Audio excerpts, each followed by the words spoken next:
만나볼 학생 소개하겠습니다. 우리 친구는 선생님의 추천으로 우리 프로그램을 알게 됐고요. 현재 다자녀 전형과 농어촌 전형이 가능한 상황인데 학생에게 가장 유리한 전형이 궁금해서 상담 신청을 했다고 합니다. 지금부터 자세한 프로필 소개할게요. 먼저 장래희망부터 살펴보죠. 우리 친구는 기자, 언론 계열에서 일하기를 희망하는 인문계 고3 학생이고요. 내신 살펴보겠습니다. 내신 주요교과 평균 1.95등급이고요. 모의고사 점수 살펴보죠. 2018년 6월 모의고사 점수 국수탐 평균 2.5등급이고요. 비교과 활동 살펴볼게요. 자율활동으로 특색 있는 활동은 없었고요. 봉사활동과 독서시간 살펴보겠습니다. 봉사활동은 총 117시간, 독서는 총 13권 읽었네요. 동아리 활동 살펴보죠. 영어 토론 동아리, 모의 UN 동아리에서 활동했고요. 수상 경력 살펴보겠습니다. 경시대회 10회 등 총 22건입니다. 자, 마지막으로 우리 친구가 가장 가고 싶어하는 대학은 어디일까요? 중앙대학교 정치외교학과입니다.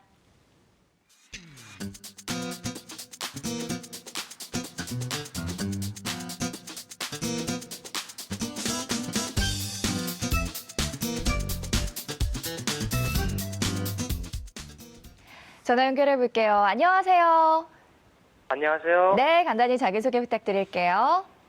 안녕하세요. 저는 언론 계열에 관심이 많은 고3 문과 학생입니다. 네, 반갑습니다. 우리 친구 중앙대 정치외교학과 진학 희망하고 있는데 특별히 이과를 희망하게 된 계기나 이유가 있었을까요? 나중에 사회부 기자로서 활동할 때 필요한 전문적인 지식을 얻기 위해서 희망하게 되었습니다. 그렇군요. 우리 친구 오늘 상담이 많은 도움이 되길 바라고요. 자, 본격적으로 상담 시작해 보도록 하겠습니다. 교과 성적은요, 내신 평균이 1등급 후반대네요. 자, 희망대학 진학이 가능할지 박중서 선생님 먼저 내신과 모의고사 성적 자세히 살펴주시죠. 네, 일단 자세한 분석에 앞서서 내신하고 모의고사 성적을 좀 볼 텐데요. 내신 성적을 보면 국어 2.25등급, 수학이 2.71등급, 영어가 1.77등급, 그리고 사회가 1.36등급으로 주요 교과 평균 1.95등급 받았는데요. 내신 추이를 좀 살펴보면 국어는 2등급, 3등급, 2등급으로 등락이 있었고요. 수학은 4등급, 3등급, 2등급, 1등급으로 지속적으로 상승하고 있어요. 그리고 영어는 2등급, 1등급, 2등급으로 등락을 반복하고 있습니다. 계속해서 6월 모의평가 점수를 좀 볼 텐데요. 국어는 3등급, 수학 나영이 1등급, 영어 3등급, 한국사 1등급, 사회문화 3등급, 생활과윤리 4등급으로 국어, 수학, 탐구 평균 2.5등급이고요. 지난 3월에 비해서 보면 국어는 1등급에서 3등급으로 하락하셨고요. 수학은 1등급을 유지하고 있고 영어는 3등급을 유지하고 있습니다. 네, 선생님, 우리 학생의 교과 성적으로 본 희망대학 진학 가능성 살펴주시죠. 네. 중앙대 같은 경우에 학생부 교과로는 한 1점 초중반, 그러니까 1.3에서 한 1.5 사이거든요. 그리고 종합전형 중에서 다빈치 전형이 적절할 것 같은데, 이 전형 같은 경우는 1점 중후반 정도 되는 것 같아요. 그래서 1.6에서 한 1.8 사이. 여기서 평균이 되는데, 이런 걸 보면요. 그런 기회에 농어촌 전형을 좀 적극 활용하시는 게 되려 유리할 것으로 보이고요. 보통 1.5에서 1.9등급 이내의 합격자들이 다수가 있고요. 그 다음에 고3 1학기 내신에 추가 향상이 있으면 적극적으로 지원해 보실 필요가 있습니다. 그래서 전반적으로 내신이 향상 추세예요. 그래서 2.21, 2.15, 1.78, 1.61로 계속 향상하고 있으니까 기말고사까지 잘 보셔서 향상되시면 교과 전형 같은 경우에 내신의 정량적인 성향이 좀 강하기 때문에 이런 오르는 추세가 있어도 약간 불리할 수는 있어요. 그래서 아무튼 종합전형 한번 생각해 보시고 농어촌 전형 적극적으로 활용하셔야 될 것 같고요. 고대 같은 경우에는 농어촌 전형도 대체로 한 1.7등급 정도에서 합격권이 형성되거든요. 그래서 좀 불리할 가능성이 있습니다. 좀 높이 보시는 것 같고요. 상향 지원이 될 것 같은데 경북대 교과 같은 경우에는 농어촌 전형 아니라 교과 전형에서는 한 2점 중반서부터 3점 초반까지도 분포되어 있으니까 여기는 굉장히 안정적인 지원이 되실 것 같아요.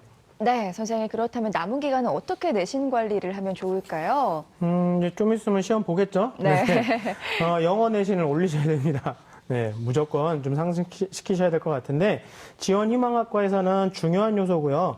필히 상승시키시는 게 키포인트일 것 같습니다.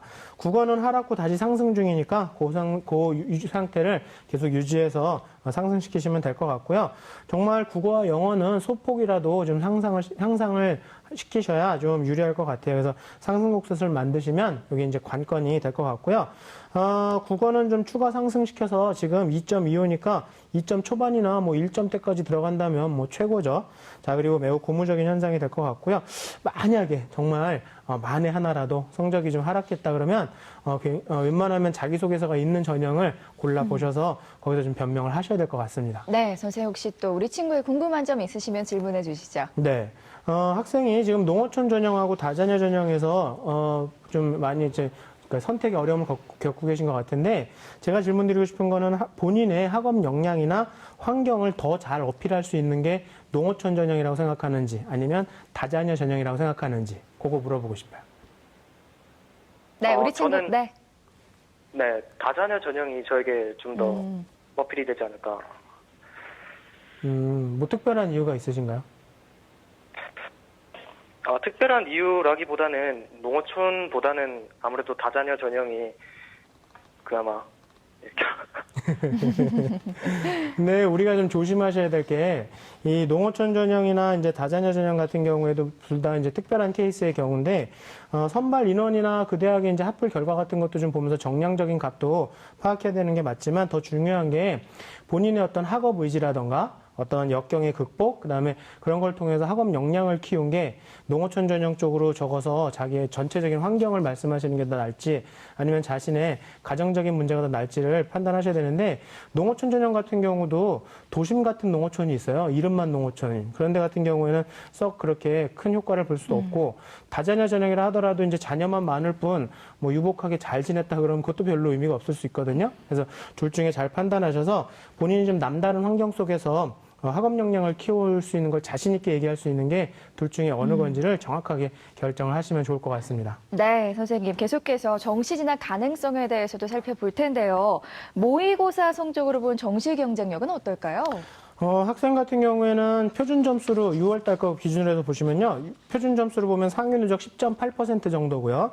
100분위로는 한 9.1%예요. 그래서 지원 희망대학하고는 좀 일반 전형에서는 거리가 멉니다. 그래서 서울 중위권 대학이 지원 가능할 것 같고요. 일반 전형으로는. 근데 좀 문제가 국어가 15.5%고요. 수학이 5.82%인데 탐구에서 보면 생윤이 32%, 사문이 20.7%예요. 그래서 격차가 국어나 수학에 비해서 너무 큽니다. 이거는 국어랑 사문이 등급은 또 같아요. 등급은 둘 다 3등급인데 이렇게 상위 누적이 많이 부족하다라는 건 동점자 대비에 비해서 이제 사탐이 굉장히 좀 학업이 덜 됐다라는 뜻이거든요. 그래서 일단은 탐구를 한 등급씩 상승시키시는 게 일단 관건일 것 같고 농어촌으로 정시 전형 고려하시면은 중앙대, 한양대, 홍익대 정도 고려해 볼 만한 것 같습니다. 네, 모의고사 전략도 알려주세요. 네. 제가 방금 말씀드린 것처럼 사탐 공부 좀 하셔야 될 것 같거든요. 그래서 성적을 올리시는데 시간이 많지 않으니까 기출문제 풀고 그거에 대한 개념 정리하시고요. 영어도 가채점 하신 거랑 격차가 좀 있어요. 가채점으로 하면은 2등급인데 그래서 일단은 애매한 점수권, 막 80점에서 막 77점대 이런 애매모호한 점수대는 빨리 벗어나셔야 될 것 같습니다. 그래서 2등급을 받으셔야 될 것 같고요. 지문 분석에 대한 조망 능력에 대한 훈련도 좀 하시고 추론 연습을 좀 하시면 2등급은 충분히 나오지 않을까 생각이 들고요. 수학은 굉장히 잘하세요. 그래서 현재 1등급에서도 뭐 거의 중반 이상이거든요. 그래서 현재 상태 유지하시되 앞으로는 좀 난이도랑 범위가 점점 증가할 거니까 그거에 대비해서 좀 난이도 있는 문항을 좀 풀이하시고 단 20번 이전에 있는 문제는 모두 다 맞추셔야 됩니다. 그리고 30번에 대해서는 부담 갖지 마시고 일단 4점짜리들 하나 틀려도 1등급은 나올 수 있습니다. 네, 자 다음은 여러분의 궁금증과 고민을 해결해드리는 기적의 솔루션 시간입니다. 오늘 해결할 기적의 솔루션은요. 우리 친구와도 관련된 궁금증인데요. 잘 들어보시죠. 학생부 종합 전형에서 다자녀 전형이나 농어촌 전형 같은 특별 전형 그리고 일반 종합 전형 중에서 어떤 것이 유리한 전형일까요? 라는 궁금증이었습니다. 사실 이걸 고르기가 참 쉽지 않을 것 같아요. 우리 유성호 선생님 해결 부탁드릴게요. 네, 아까 앞에서도 우리 박 선생님께서 학생하고 이제 전화 통화를 하면서 이제 그 대목을 질문을 하셨는데 우리 학생도 아마 궁금증이 많을 것이라고 생각이 됩니다. 사실 우리 학생뿐만이 아니라 많은 학생들이 특히 농어촌 전형이라든가 혹은 다자녀 전형과 같은 사회배려 전형에 해당이 되는 학생들이 대학에서 학생부 종합전형 안에 그 특별 전형을 넣고 일반 종합전형하고 둘 중에 하나 골라서 지원하도록 이렇게 유도하고 있기 때문에 두 전형 중, 즉 특별 전형하고 일반 종합 전형하고 어느 쪽이 더 유리할지를 고민하는 경우가 많이 있습니다. 먼저 일반적으로 구체적인 말씀을 좀 드리기 전에 일반적인 얘기를 좀 드린다면은 일단은 특별 전형 자격이 생긴다면은 특별 전형을 중심으로 해서 지원을 모색하는 것이 좋습니다. 왜냐하면은요, 지원 자격을 갖춘 학생들끼리의 전형이기 때문에 일단 지원하는 풀 자체가 모든 종합 전형에서 지원하는 학생들보다 좀 정리가 돼 있고요. 또 하나는 자격을 갖춘 학생들 중에서 만약에 그것이 종합 전형이면은 종합 전형 준비를 한 학생들이 또 줄어들게 돼 있어요. 그래서 그런 대목으로 봤었을 때에는 종합 전형 안에서 특별 전형 자격이 된다면은 그 전형을 지원하는 것이 좋다, 이렇게 말씀을 드릴 수가 있습니다. 대부분의 대학교에서는요, 그 작년도 수능 결과를, 수능 결과가 아니라 그 수시 그 결과를 발표하고 있는데 그 수시 전형 결과에 의하면은 종합 전형 일반 학생들 성적보다도 특별 전형에 있어서 합격자 성적이 좀 내려가는 추세를 보이고 있습니다. 다 그런 것은 아닙니다만 전반적으로 봤었을 때 일반 종합 전형 학생들의 합격자 평균보다도 그 특별 전형에 의해서 합격자 평균이 조금 내려가는 경향을 보이고 있기 때문에 그래서 일단은 자격이 되면은 그렇게 지원하는 게 좋다, 이렇게 말씀드릴 수가 있는데요. 유의할 게 몇 가지가 있습니다. 일반적으로 우리 학생들이 특별 전형으로 지원한다 싶을 때에는 이제 지원하는 학과를 보게 되는데 지원하는 학과에 따라서는요, 모집 단위의 모집 인원이 한 명이나 두 명이 되는 경우가 있습니다. 이렇게 한 명이나 두 명이 되는 경우에 학생들이 내가 특별 전형이 되니까 이제 넣어봐야지 했다가 나중에 경쟁률을 좀 확인하지 않으면은 뒤집어질 수가 있습니다. 즉, 한 명을 뽑는 학과에 갑자기 많은 학생이 모여서 일반 종합 전형보다 경쟁률이 높을 경우에는 상황이 바뀔 수가 있거든요. 그래서 그런 대목을 좀 유의해야 될 것이고요. 또 일반적으로 봤었을 때에 중위권 대학들보다 상위권 또 최상위권 대학으로 올라갈수록 이 특별 전형으로 지원하는 학생들 풀이 단단합니다. 왜냐하면은 특별 전형에서 종합 전형 준비가 돼 있고 내신이 좋은 학생들은 특별 전형 6개를 가지고 지원을 갖다가 하기 때문에 상당히 높은 대학으로 올라갈수록 조금 고민을 해봐야 되지 않나, 이런 판단이 좀 씁니다. 우리 학생이 본인이 갖고 있는 여러 가지 아까 얘기도 했었습니다만 전반적으로 봤었을 때요, 특성학원 전형 말고 아까 다자녀 전형처럼 이제 그 전형을 가지고 아까 얘기를 했었는데 우리 학생은 다자녀 전형이라는 얘기를 좀 했었어요, 그죠?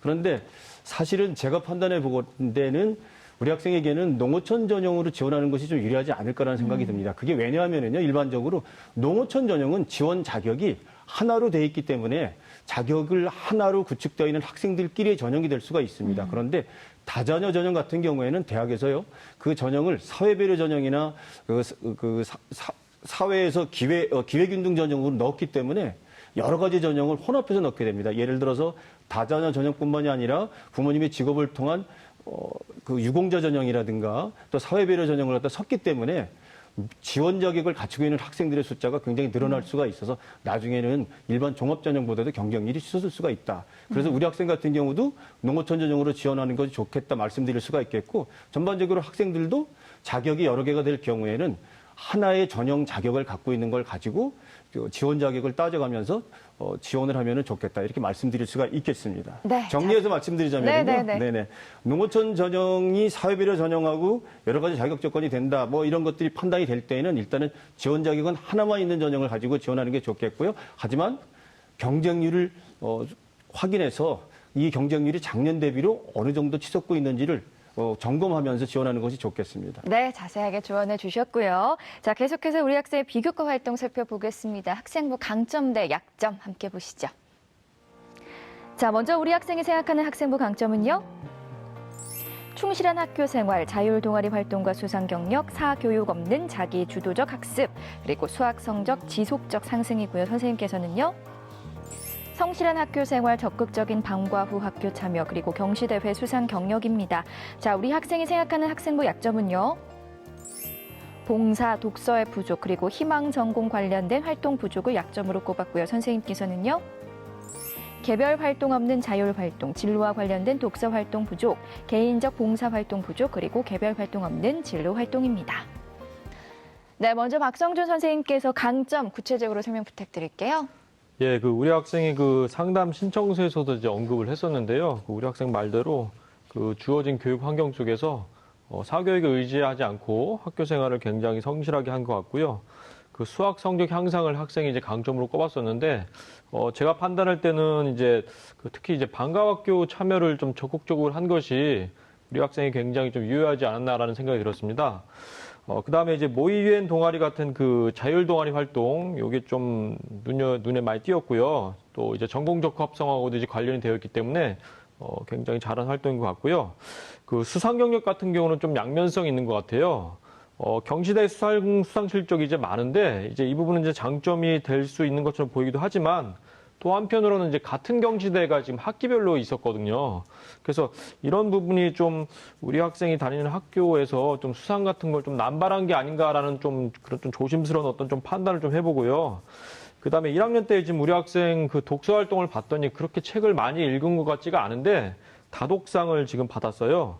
자, 그다음에 특기상을 또 수상한 게 있는데 또 무슨 이유로 특기상을 받았는지에 대한 근거가 좀 전혀 없거든요. 이제 이런 부분 때문에 수상 실적이 좀 양적으로 볼 땐 좀 많아 보일 수 있지만은 뭐 이런 좀 부분적으로 좀 큰 의미가 없어 보이는 수상 그 실적도 있어 보입니다. 네. 선생님 계속해서 그렇다면 약점에 대해서 자세하게 또 설명해 주시고 보완책까지 함께 설명 부탁드릴게요. 예, 크게 자율, 봉사, 독서 진로로 이제 나눠봤는데요. 자율활동 같은 경우는 그 1, 2학년 모두 그 우리 학생의 어떤 개별활동 기록이 아니라 학급이나 어떤 학교, 어떤 단체로 이렇게 기록된 내용이 주를 이뤘고요. 그 3학년 1학기 때는 그 우리 학생만의 어떤 구체적이면서 개별적인 활동 내용 기록이 좀 필요해 보이고요. 그 행동 특성 종합 의견을 봤더니 우리 학생이 그 교내 신문 기자 활동을 한 게 지금 기록이 되어 있어요. 이 활동을 만약에 이제 올해도 만약에 계속 하고 있다면은 이런 부분이 자율활동 쪽에서 좀 구체적이면서 사례 위주로 들어가면 좋을 것 같고요.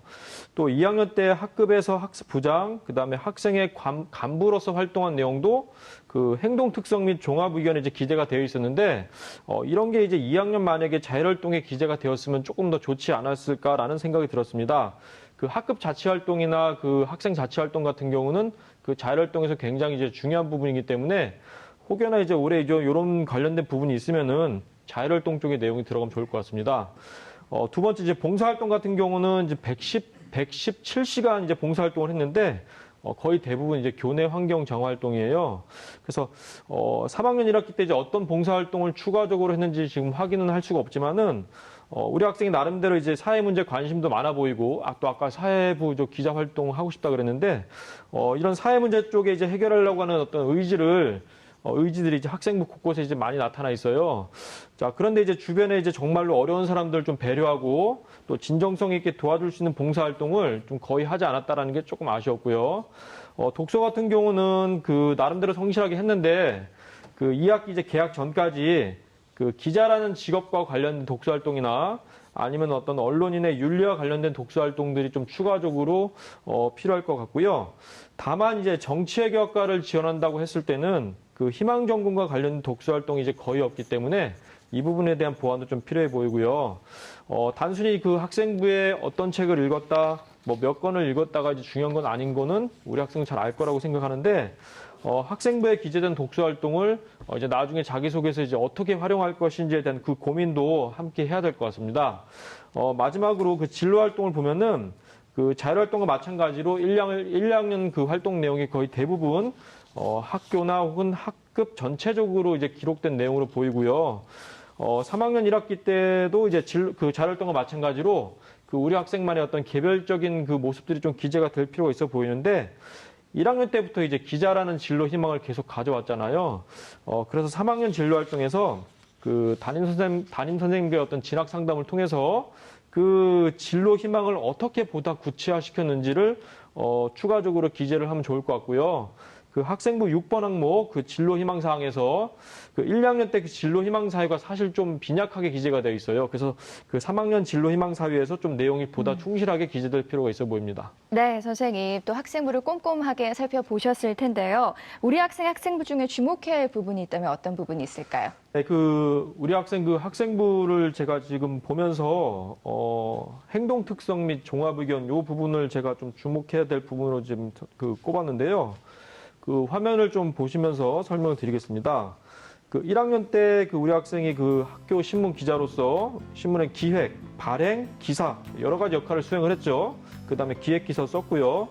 2학년 행동특성 및 종합의견에서는 뭐 이제 책의 서평도 작성을 했어요. 그러니까 1, 2학년 때 이제 여러 가지 활동을 하면서 뭐 다양한 이제 역할들을 수행을 했는데 저 같은 경우는 이제 이 부분을 좀 눈여겨보면서 이 부분을 그 자기소개서 2번 문항에 좀 활용을 하면 좋지 않을까라는 좀 판단을 했어요. 그 정치외교학과나 혹은 뭐 미디어, 신문방송 이렇게 언론 계열 쪽으로 이제 진학을 할 때 어느 전공으로 이제 지원을 하더라도 둘 다 이제 중요한 활동으로 이제 보이는데요. 2년 동안 활동을 했지만은 그 학년별로 구체적으로 활동한 내용은 좀 다를 수 있잖아요. 그래서 1학년, 2학년 때 우리 학생이 이 활동을 통해서 배우거나 느낀 점 역시 다를 수 있을 것 같고요. 이 각각을 서로에 비교해 가면서 어떤 점이 변화되었는지 이번 문항에서 좀 활용을 하면 좋을 것 같습니다. 또한 우리 학생이 이제 앞으로 이제 기자를 꿈꾸고 있는데 앞으로 예비 언론인으로서 어떤 지녀야 될 가치나 태도, 윤리 등 이런 것들을 몸소 체험을 했을 것 같아요. 그래서 이런 부분도 좀 고려를 해야 될 것 같고 혹시나 이제 다른 동아리, 다른 비교과 활동과 연계된 부분이 있으면은 이 부분도 좀 고려를 해야 될 것 같고요. 정리를 하자면은 그 기자 활동을 이제 2년 동안 이제 올해까지 하면 3년이겠죠. 2년 반 동안 하면서 어떻게 이제 본인의 꿈을 키워왔는지, 그다음에 그 기자 활동을 하면서 다른 사람들과 대인 관계를 통해서 어떻게 이제 리더십이나 협력심을 발휘했는지, 그다음에 본인의 성장에 기자 활동이 어떤 영향을 미쳤는지들 이런 내용들을 자기소개서에서 소개를 하면 효과적일 것 같습니다. 네, 계속해서 우리 학생의 입시 전략 살펴볼 텐데요. 지금부터 우리 학생을 위한 대입 진학 로드맵 공개합니다. 자, 우리 학생 대입 진학 로드맵 1순위는요. 농어촌 특별 전형이고요. 2순위 학생부 교과 전형이고요. 3순위 논술 전형입니다. 자, 농어촌 특별 전형이 가장 경쟁력이 높게 나왔는데요. 유성호 선생님 자세하게 설명 부탁드릴게요. 네, 우리 학생 앞서서 뭐 농어촌 전형 잠깐 말씀을 드렸습니다만 역시 농어촌 전형을 활용해야 되겠다라는 판단을 합니다. 우리 학생 2월달 모의고사 성적을 보면은요, 표준 점수합이 아마 371점에 백분위 점수가 아마 258점 정도 나왔더라고요. 일선 그 배치 자료표에 의하면은요, 그 정도 표준 점수나 백분위 성적이면은 서울권에서 아마 숭실대나 국민대에 도전이 아마 만만치 않겠다라는 판단이 들거든요. 그런데 우리 학생 지원 희망대학은 1순위가 중앙대, 2순위는 또 고대 농어촌 전형 이렇게 얘기를 하고 있었습니다. 그런 대목으로 봤을 때 우리 학생이 일단은 정시보다는 수시에 집중하는 게 좋겠고 수시에서 전략적으로 농어촌 전형을 중심으로 해서 전략을 펼치는 게 좋겠다라는 느낌이 듭니다. 사실 우리 학생부를 이렇게 열어보면은요, 우리 학생이 가고자 하는 길이 이제 언론 쪽인데 이 언론 쪽은 교과 성적에 비해서 준비가 좀 많이 되는 것이 맞는데 우리 학생 같은 경우에는 본인의 교과 성적 대비로 봤었을 때 비교과가 따라가 주지 못하고 있다 이런 판단이 듭니다. 학교에서 기자활동도 했다고 아까 박 선생님께서 계속 얘기를 하셨지만은 사실은 그거 말고는 본인이 언론과 관련되어 있던 여러 가지 활동들이 눈에 두드러지지 않아요. 인문계 쪽 학생들에게 있어서 이 언론이라든가 경영경제, 교육 이쪽은 학생들이 집중적으로 지원을 하게 되는 전공 집중도를 보여주는 그 학과거든요. 그렇다면은 그런 쪽에 지원하는 학생들이 농어촌 전형이라 할지라도 본인이 지원할 수 있는 여러 가지 비교과를 갖추고 온다라는 점을 좀 확인을 해봐야 되지 않을까 이런 판단이 듭니다. 그래서 저는 우리 학생에게 교과 성적을 좀 살리는 게 어떻겠나라는 생각이 듭니다. 그래서 농어촌 전형 중에 종합 전형뿐만이 아니라 교과 전형을 치르는 대학도 좀 고민을 해보는 게 낫지 않을까 이런 생각을 해봅니다. 6월달 모의고사 성적을 보면은요, 우리 학생이 일단은 수능 최저학력 기준을 정형하고 있는 농어촌 전형의 대학들에 얼추 접근을 하고 있다 이런 판단이 듭니다. 예를 들면은요, 서울시립대 같은 경우에는 농어촌 전형이 교과 전형으로 뽑는데 3등급 3개를 요구하고 있고요. 홍익대학교도 교과 전형으로 농어촌 전형을 요구하고 있는데 2등급 하나 정도를 얘기하고 있습니다. 그 밖에도 성균관대 같은 데도요, 종합전형이긴 하지만 최저학력 기준을 두고 있는데 2개 합 5 정도를 두고 있거든요. 그래서 우리 학생이 교과 성적을 축으로 해서 수능 최저학력 기준을 충족하는 가운데 농어촌 전형을 살리는 쪽으로 가야 되지 않을까 이런 판단이 듭니다. 다만 학생이 목표하고 있는 이제 고려대학교 같은 경우는 사실은 종합전형이긴 하지만 농어촌 전형이 그렇지만 교과 역량을 많이 보는 전형이다 이런 판단이 들기 때문에 우리 학생은 어느 정도 접근이 되지 않을까라는 판단을 갖게 됩니다만 일단은 수능 최저학력 기준이 3개 합 5가 적용되고 있습니다. 그렇다면은 6월달 모의고사 대비로 봤었을 때 아직 수능 최저학력을 충족하지 못하고 있기 때문에 고대 같은 경우는 9월 달 모평까지 보고 나서 지원 전략을 한번 펼쳐야 되지 않을까 이런 판단을 해보게 됩니다. 또 하나는요, 우리 학생 같은 경우에 그 수상 실적 같은 데 보면은 학교 안에서 있었던 뭐 국어 경시대회라든가 혹은 뭐 문예대회 같은 곳에서 글과 관련되어 있는 수상 실적이 꽤 있더라고요. 그래서 아마도 아까 전화 통화할 때 보니까 목소리도 씩씩하던데 그 경우가 바르고 그리고 논리력이 있는 학생이라는 느낌이 됩니다. 본인이 준비가 안 됐다면 모르지만 본인이 지금쯤 한번 생각해서 수능 최저학력을 충족할 수 있다면 논술 전형도 도전해보는 것이 어떨까 이런 판단이 듭니다. 논술 전형의 수능 최저학력 기준으로 2개 합 4나 3개 합 6 정도를 갖추고 있는 대학으로 약간 상향으로 해서 준비가 돼 있다면 도전해보는 것이 어떨까 이런 판단을 듭니다. 정리해서 좀 말씀을 드리자면요. 우리 학생은 농어촌 전형을 종합과 교과로 준비해서 5개 정도 준비하는 게 좋겠다는 판단이 들지만 혹시나 논술 전형으로 상향을 할 경우가 생긴다면은 한 2개 정도 논술 전형을 준비해 보는 것도 수능 최저를 의식하면서 가야 되겠다는 판단이 들고요. 또 우리 학생이 거주하고 있는 지역에서의 거점 대학인 국립대를 놓고 안전하게 교과 전형이라든가 농어촌 전형 지원을 갖다 모색해 보는 것도 어떨까 싶습니다. 네. 그런데 가장 중요한 것은요, 우리 학생에게 수능 최저학력 기준일 겁니다. 그래서 마지막까지 네. 수능의 끈을 놔서는 안 된다. 이런 얘기를 좀 드리고 싶습니다. 네, 우리 학생 입시 전략에 대해 살펴봤고요. 세 분의 선생님들이 제시하신 추천 전형 지금 공개합니다. 자, 유성호 선생님, 경북대 인문사회자율전공 학생부 교과 전형 박성준 선생님, 성균관대 인문계 농어촌 학생 전형 박중서 선생님, 경북대 정치외교학과 학생부 교과 전형 추천해 주셨습니다. 먼저 유성호 선생님께서는 경북대 인문사회자율전공 학생부 교과 전형 추천해 주셨는데요. 짧게 이유 부탁드릴게요. 네. 네, 앞에서도 뭐 다 얘기했고요. 여기는 좀 안정되게 지원을 해보자 이런 느낌으로 우리 학생에게 경북대를 추천했습니다. 경북대는 사실 이 학과가 농어촌 전형으로도 지원할 수가 있고요. 그다음에 교과 전형으로도 지원할 수 있는데 최저학력을 3개 8 정도를 걸어놨거든요. 충족할 수 있을 거라는 느낌으로 해서 안정되게 교과 전형을 추천해봤습니다. 네, 계속해서 박성준 선생님께서는 성균관대 인문계 농어촌 학생 전형 추천해 주셨는데요. 짧게 설명 부탁드릴게요. 네, 2018학년도 농어촌 전형 인문계 최종 등록대 내신 분포를 설명을 잠깐 드리면은 1등급 대가 62%였어요. 50명 중 31명이었고요. 2등급 대가 32% 16명이었는데 단순하게 이렇게 내신만 놓고 보면은 우리 학생도 충분히 성균관대학교에 도전을 할 수 있을 것 같고요. 특히 이제 작년 올해 전부 다 이제 모집 인원이 50명인데 작년도 그게 2018학년도 합격 인원이 이제 126명, 그러니까 추가 합격이 76명이 나왔거든요. 그러니까 이런 부분 고려하셔가지고 성균관대학교도 적극적으로 도전하면 좋을 것 같습니다. 네, 마지막으로 박중서 선생님께서는 경북대 정치외교학과 학생부 교과 전형 추천해 주셨습니다. 짧게 설명 부탁드릴게요. 네. 앞서 유성호 선생님이 전형에 대한 건 다 말씀드렸으니까 저는 이제 전년도 평균이 한 2.14 정도 되고 그다음에 2.19까지 85%라고 하니까요.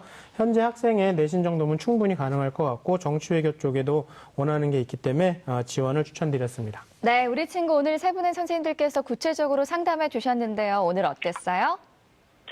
네, 정말 많은 도움이 됐던 것 같습니다. 네, 다행입니다. 오늘 상담 내용 이메일로도 보내드리니까요. 좋은 결과 있길 바라고요. 전화 주셔서 고맙습니다.